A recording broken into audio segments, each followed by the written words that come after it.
Hello guys, good morning. May bago akong tricks na ituturo sa inyo.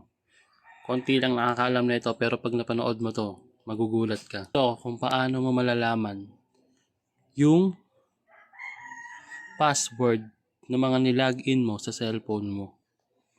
Example, nakalimutan mo.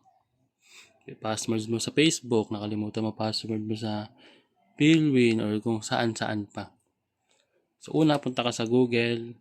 O kung nakikita mo tong tatlong tuldok sa taas na pababa, click mo yan. Then, scroll sa pinakababa, makikita mo yung settings. Click mo yan. Then, pag click mo ng settings, makikita mo yung passwords. Click mo yan. Then, pag click mo ng password, makikita mo check passwords. Lahat ng mga sign in mo dyan, makikita mo.